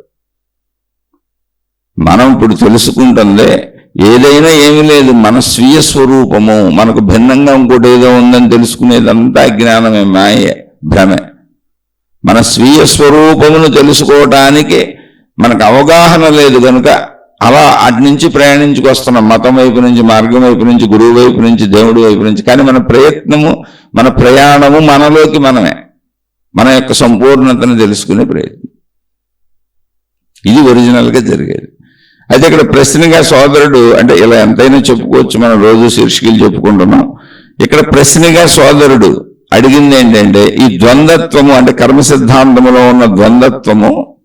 నేను కన్ఫ్యూజ్ అవుతున్నాను. ఒకసారేమో మీరు ఉద్దేశపూర్వకంగా చేసిన కర్మలకే ఫలితం ఉంటుంది అన్నారు. అంటే నాకు ప్రశ్న చేశారు ఆయన, మీరు చెప్పే కొన్ని శీర్షికల్లో. మరి మీరే ఇంకో చోట ఉద్దేశపూర్వకంగా కాకుండా తెలియక చేసినా సరే, దశరథుడు వేసిన బాణానికి శ్రవణ కుమారుడు చనిపోతే ఆ కర్మఫలాన్ని అనుభవించడానికి మళ్ళీ దశరథుడు కుమారుడైన రాముడు వెళ్ళిపోయాడు, ఆయన శాపానికి లోనయ్యాడు. మళ్ళీ రామ వియోగంతోనే దశరథుడు చనిపోయాడు. కాబట్టి కర్మ సిద్ధాంతం పనిచేస్తుందని చెప్పారు అక్కడ. అంటే తెలియక చేసినా తప్పు పనిచేస్తుంది అని ఇక్కడ గమనించాలి. తెలియక చేస్తే, ఉద్దేశపూర్వకంగా తెలియక చేస్తే అన్నప్పుడు అసలు కర్మ సిద్ధాంతం ఎలా అప్లై అవుతుంది అంటే, కర్మ సిద్ధాంతం ముందు మానవులకు తప్ప ఎవరికి అప్లై అవ్వదు. ఏ విషయం తెలుసుకోవాలి. ఒక్క మానవులకి, మిగిలిన ఏ జీవులకి కర్మ సిద్ధాంతం ఉండదు. సృష్టిలో అసలు కర్మ సిద్ధాంతం లేదు, ఒక మానవ జాతిగా ఉంది. ఎందుకంటే మానవుడికి స్వేచ్ఛ ఇవ్వబడినది, మిగిలిన దేనికి స్వేచ్ఛ లేదు. అన్ని సృష్టిలో నియమిత ప్రకారం సాగుతున్న జంతువులు, వృక్షములు, గ్రహములు, గోళములు, నక్షత్రములు ఏదైనా నియమిత విధానంలో, ప్రకృతి నియమిత విధానంలో సాగుతూ స్వేచ్ఛ లేని దానికి కర్మ సిద్ధాంతం ఎలా ఉంటుందో అది పనిచేయదు. అంటే ఆల్రెడీ కర్మ సిద్ధాంతంలోనే ఉన్నాయి. నియమిత విధానం అంటే ఏంటంటే వాటికి పెట్టబడిన కర్మనే చేస్తున్నాయి అంతే, అంతకు మించి అవి చేయలేవు. అంటే వాటికి పెట్టబడిన కర్మే అది సృష్టిలో అన్నింటికి. కానీ మనిషికి వచ్చేటప్పటికి ఏమైందంటే స్వేచ్ఛ ఇవ్వబడింది, కర్మ స్వేచ్ఛ ఇవ్వబడింది. నీకు ఇష్టం వచ్చింది తిను, నీకు ఇష్టం వచ్చింది చూడు, నీకు ఇష్టం వచ్చింది విను, నీకు ఇష్టం వచ్చినట్టు జీవించు అని. అయితే స్వేచ్ఛ సంపూర్ణంగా ఉందా అంటే, ఇప్పుడు నేను నా శరీరాన్ని 5 అడుగులో లేదా 6 అడుగులో ఉన్న శరీరాన్ని 60 అడుగులు చేసేసుకోగలనా? నా శరీరాన్ని లావుగా ఉందని సన్నం చేసేయగలనా? సన్నగా ఉందని లావు చేసేయగలనా? శరీరపు రంగులు మార్చేయగలనా? అలాంటి స్వేచ్ఛ లేదు, శరీరపరమైన స్వేచ్ఛ లేదు. అందరికీ శరీర తీరుతెన్నులు ఒకటే, పుట్టుక ఒకటే, మరణం ఒకటే, మధ్యలో జీవన శైలి ఒకటే, ఇంద్రియాల పనితీరు ఒకటే, అన్నీ ఒకటే. స్వేచ్ఛ ఎక్కడ ఉందంటే, ఒక 1000 రకాలు 1,00,000 రకాలు తినే ఉంటే అందులో నీకు నచ్చింది అనొచ్చు. 1,00,000 రకాలు కట్టుకునే ఉంటే అందులో నీకు నచ్చింది కట్టుకోవచ్చు.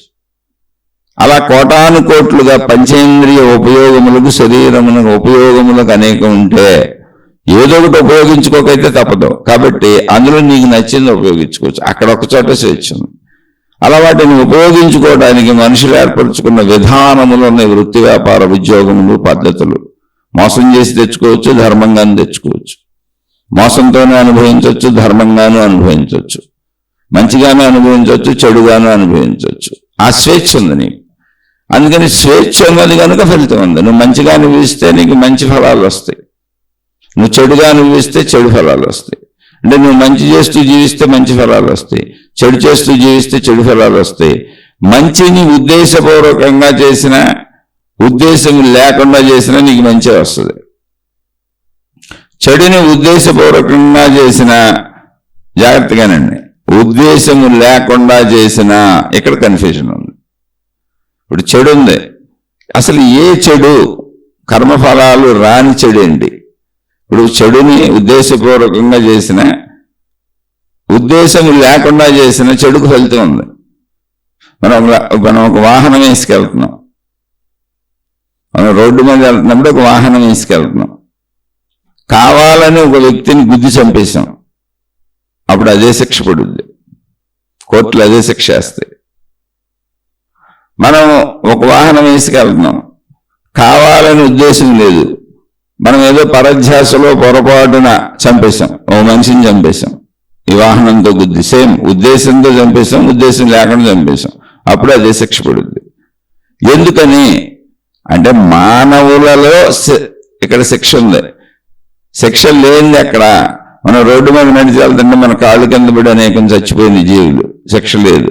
మనం ఇల్లు ఊడ్చుకుంటుంటే, ఇంటి పనులు చేసుకుంటుంటే, ఇల్లు శుభ్రం పెట్టుకుంటుంటే అనేక జీవులు చచ్చిపోతాయి, శిక్ష లేదు, ఉద్దేశపూర్వకంగా చేయలేదు. అలాగే మనం ఇల్లు కట్టుకుంటుంటే అనేకం చచ్చిపోతాయి, ఉద్దేశపూర్వకంగా చేయలేదు. అలాగే పావులు, విష జంతువులు, తెళ్ళు, ఇటువంటి విష జంతువులు ఇంట్లోకి వస్తే చంపేస్తాం, ఎందుకంటే అవి కరిస్తే మనం చనిపోతాం కనుక. అక్కడ వాటిని సంపాలనది ఉద్దేశం కాదు, అక్కడ ఉద్దేశం మన రక్షణ, అక్కడ జాగ్రత్తగా ఉద్దేశం లేదు. సో గమనించండి. అలాగే దోమలకు ఆల్అవుట్లు పెట్టి చంపేస్తాం, లక్షల కోట్ల జీవులు చచ్చిపోతాయి. ఎందుకు చంపుతున్నాం? దోమలు మన్న కొట్టకుండా తప్ప దోమలను చంపాలని ఉద్దేశం లేదు. ఇటువంటి విషయాలలో కర్మ లేదు, అక్కడ ఉద్దేశపూర్వకంగా నువ్వు చేయట్లేదు. కానీ మానవ జీవితాలలో నియమాలు ఉన్నాయి, పద్ధతులు ఉన్నాయి. జీవించటానికి నువ్వు అజాగ్రత్తతో చేసావు, అది ఉద్దేశం కాదు, అజాగ్రత్త. అది ఉద్దేశం ఉండొచ్చు, ఉండకపోవచ్చు. నేను కావాలనే ఒక వ్యక్తిని వాహనంతో గుద్ది చంపేశాను, ఉద్దేశం ఉంది. నేను అజాగ్రత్తతో ఒక వ్యక్తిని చంపేశాను, అక్కడ ఉద్దేశం లేకపోయినా పొరపాటు ఉంది, తప్పు ఉంది. ఎందుకని తప్పు? మానవులకు నియమాలు ఉన్నాయి, మానవులకు పద్ధతులు ఉన్నాయి. రోడ్డు మీద వెళ్ళినప్పుడు ట్రాఫిక్ రూల్స్ ఉన్నాయి, మనుషులు ఉంటారనే వాహనాలకు బ్రేకులు పెట్టారు. మానవ లోకంలో, మానవ జీవితంలో మంచిగా బ్రతకడం అంటే ఏంటి? అక్కడ ఉన్న విషయాలు, నియమాలు, పద్ధతులు అన్నీ తెలుసుకుని పంచేంద్రియాలను ఉపయోగించుకుంటూ జాగరూకతతో జాగ్రత్తగా బతకడం. జాగ్రత్త అంటే జాగరూకత, మెలకువతో, సంపూర్ణ ఎరుకతో బతకడం. పరధ్యాసలో బుద్ధి చంపేశాను, నాకు ఉద్దేశం లేదంటే ఫలితం వస్తుంది, ఖచ్చితంగా వస్తుంది. అలాగే దశరథుడికి ఎందుకు వచ్చింది ఉద్దేశం లేకపోయినా అంటే, మానవ లోకంలో, మానవ జీవితంలో ఆయన వేటాడుతున్నప్పుడు ఆయన ఉపయోగించినటువంటి అస్త్రం శబ్దభేది. శబ్దభేదం ఏంటి? కంటితో చూడకుండా శబ్దం ఎక్కడొస్తే అక్కడికి బాణం వేసి కొడతాడు ఆయన. ఓకే, బాణం ఉంది. అది జంతువులను కొట్టినప్పుడు కర్మ లేదు. కానీ నేను దేన్ని కొడుతున్నానో చూడకుండా నువ్వు జాగరూకత ఉండాలి, జాగ్రత్తగా ఉండాలి, ఎరుకతో ఉండాలి. నువ్వు మనిషిని కొట్టేశావు అంటే ఇప్పుడు చూడవలసిన బాధ్యత ఎవరిదో, తెలుసుకోవలసిన బాధ్యత ఎవరిదో? దశరథుడిది. నువ్వు మనిషిని కొట్టేయటం వలన ఇప్పుడు జంతువులన్నీ నియమిత విధి ప్రకారం నడుస్తున్నాయి. జంతువులకు స్వేచ్ఛ లేదు, జంతువులకు స్వేచ్ఛ లేదు. వాటికి నియమిత విధి అంటే ఇలాగే ఉండాలి అనేటువంటి సిస్టంలో వెళ్తున్నాయి. మిగిలినన్ని మానవులు తప్ప, మానవుడికే స్వేచ్ఛ ఉంది. ఎందుకని? మానవుడికి జ్ఞానం ఉంది, విజ్ఞానం ఉంది. వీటన్నిటికంటే అధికమైనటువంటి ఎంత జ్ఞానం ఉందంటే, నేనే అనంత ఆత్మశక్తి స్వరూపము అని తెలుసుకునే అంత ఉంది, అంత జ్ఞానం ఇవ్వబడింది. కాబట్టి నువ్వు ఎరుకతో చేయాలి ఏ పని చేసినా. నువ్వు అక్కడ ఉద్దేశపూర్వకంగా చంపి ఉండకపోవచ్చు, కానీ చావటం అనే క్రియ జరిగిపోయింది, ఇంకొకరికి నష్టం జరిగిపోయింది. అక్కడ నువ్వు తెలుసుకొని కొట్టాలి బాణం. అదే చెప్పింది. ఇప్పుడు రోడ్డు మీద వెళ్తున్నప్పుడు అందరూ ఎరుకుతూనే ఉండాలి, జాగ్రత్తగానే ఉండాలి. నేను చూడకుండా గుద్దేసి చంపేశానంటే కోర్టు ఒప్పుకోదు. నువ్వు చూడాలి అనేది అక్కడ రూల్. మానవ ప్రపంచంలో నువ్వు చూడాలి, చూడటానికే వాహనం చూసి తోలుకోవాలి. అందుకే రూల్స్, రెగ్యులేషన్స్ అన్నీ వచ్చినాయి, రోడ్ల మీదకి వెళ్ళినా జీవించిన. అలాగే ఒక దశరథుడు ఎవరిని కొడుతున్నాను అనేటువంటిది తెలుసుకోవాలి. నేను పొరపాటున నీటి శబ్దమునకు, బుడబుడ శబ్దమునకు నేను జంతువులు ఉన్నాయి అనుకొని కొట్టేశానంటే అట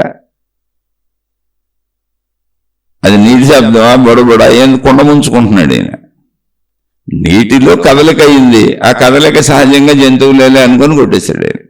అనుకుంటే అట్లా తనలాంటి వాళ్ళు 7 మంది అడవుల్లోకి రావచ్చుగా, వచ్చారుగా. శ్రవణ కుమారుడు వచ్చాడు, తన తల్లిదండ్రులకి దాహం అవుతుంటే నీరు ముంచుకోవడానికి వెళ్ళాడు, ఆయన జంతువు అనుకొని కొట్టేశాడు. శబ్దభేది అనేటువంటి ప్రయోగం చేశాడు, బాణ ప్రయోగం. అప్పుడు తప్పు ఎవరిది? మానవ ధర్మము, మానవ రూల్స్, మానవ విధానాల ప్రకారం దశరథుడిది తప్పైపోయింది. అందుకని మానవ లోపల మనమైనా సరే తెలిసి చేసినా తెలియక చేసినా, ఇప్పుడు చిన్నపిల్లలు ఉన్నారు, అక్కడ నొప్పి ఉంది, తెలిసి పట్టుకున్నా తెలియక పట్టుకున్నా కాలిపోద్ది.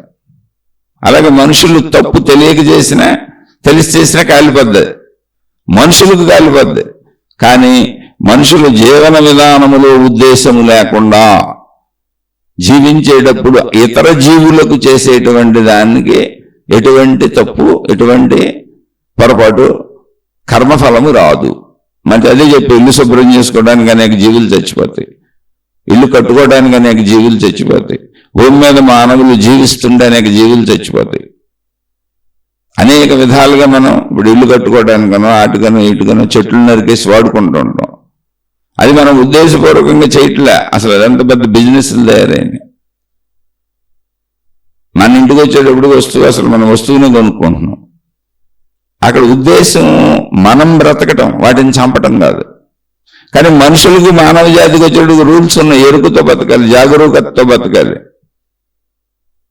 నువ్వు ఏ మనిషికి ఏం చేస్తున్నావో చూడాలి. అదే మంచిగా జీవించడం అంటే సంపూర్ణ జాగరూకత.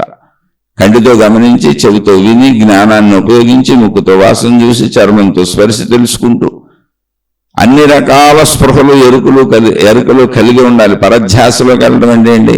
జాగరూకత లేకపోవడం. నాస్తి జాగ్రత్తో భయం అన్నాడు. జాగ్రత్త ఉన్నవాడికి భయమే ఉండదు అన్నాడు. కృషితో నాస్తి దుర్భిక్షం. కష్టపడేవాడికి ఎప్పటికీ దుర్భిక్షం అంటే లోటు ఉండదు.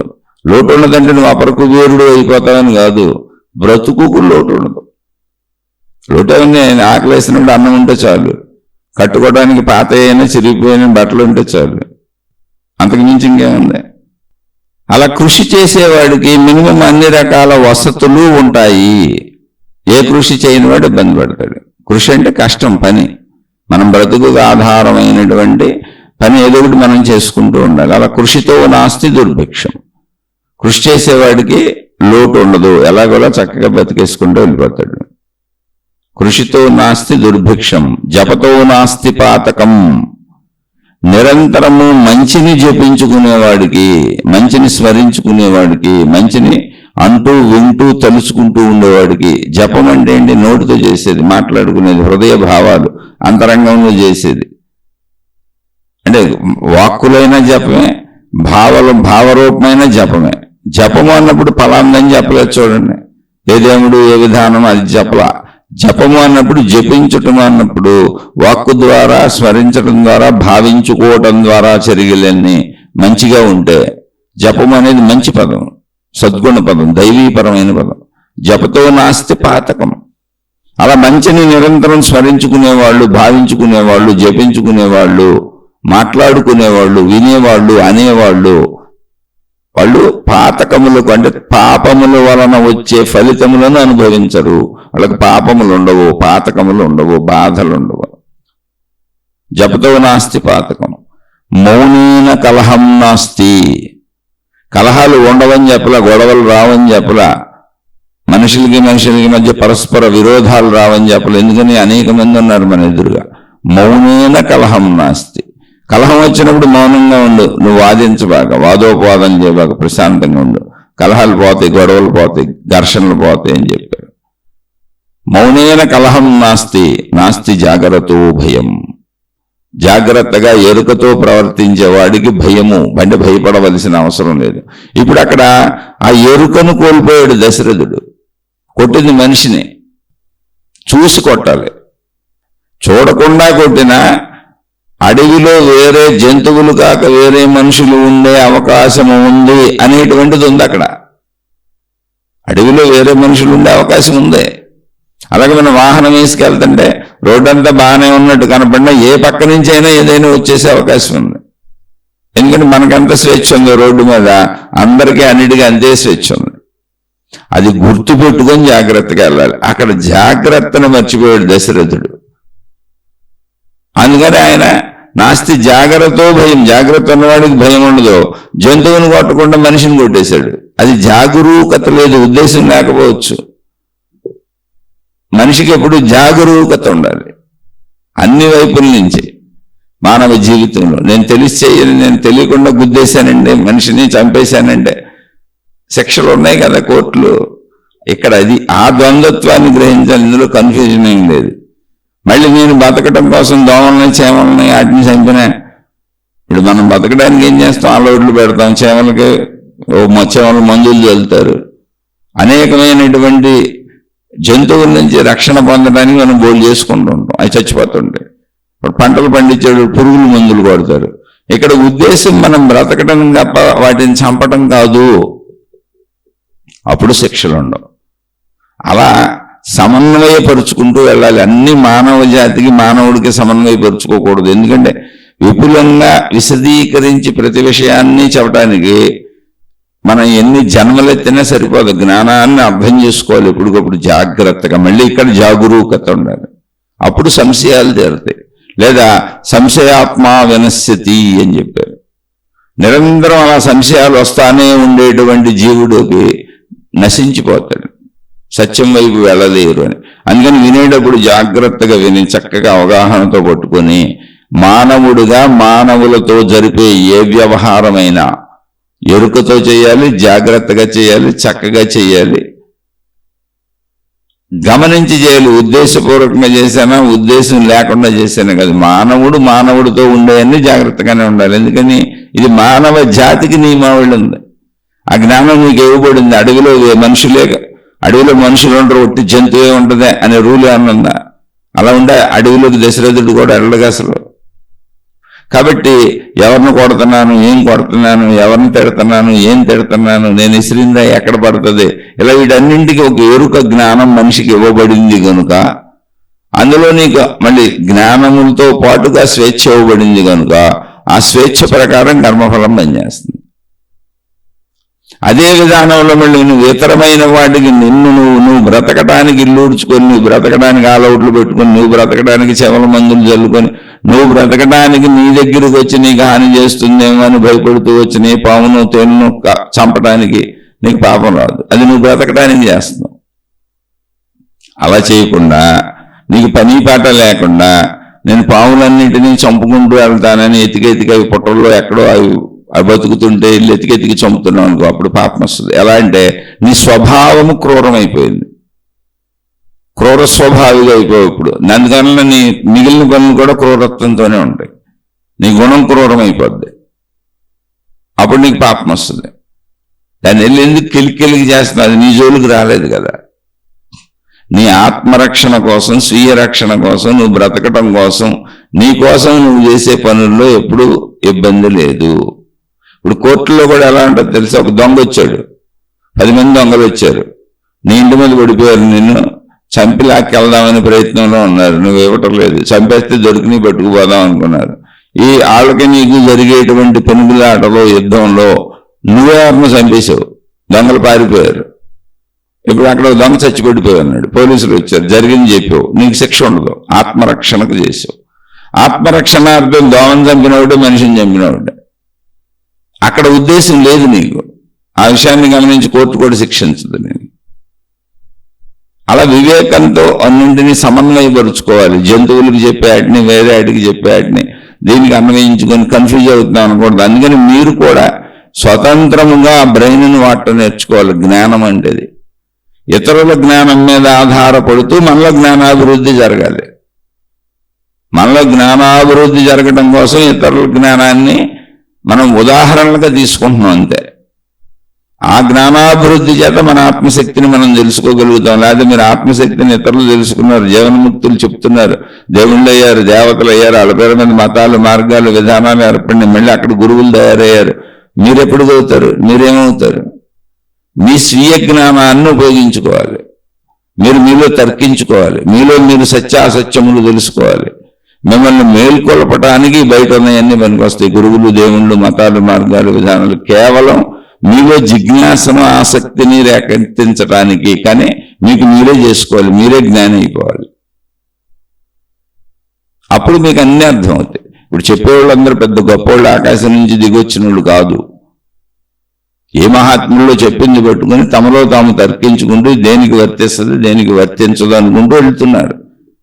ఆ వెళుతుంది కూడా ఎందుకు? నేను సత్యంగా జీవించడం కోసం, సత్యం కోసం జీవించడం కోసం, నేను మంచిగా జీవించడం కోసం, సత్యాన్ని నా సంపూర్ణ సత్యాన్ని తెలుసుకునేలా నేను జీవించడం కోసం. అటు విషయాలను జాగ్రత్తగా అర్థం చేసుకోండి. ఆ అర్థం చేసుకునే ప్రయత్నంలో ఇది ఆధ్యాత్మిక చదువు. ఇదంతా ఒక మొత్తం సృష్టి అసలు విద్యాలయము మానవుడికి, మిగిలిన వాటికి కాదు. మొత్తం సృష్టి మానవుడు జీవించి ఉన్నంత కాలము ఆధ్యాత్మిక విద్యాలయం. అందుకే మనం చెప్పుకుంటుందంటే ఆధ్యాత్మిక విద్యాలయమే. విద్యాలయంలోనే ఉన్న మన జీవితమే చదువు. దాన్ని సరిగ్గా చదువుకొని మోక్షము అనేటువంటిది పాస్ అవటం.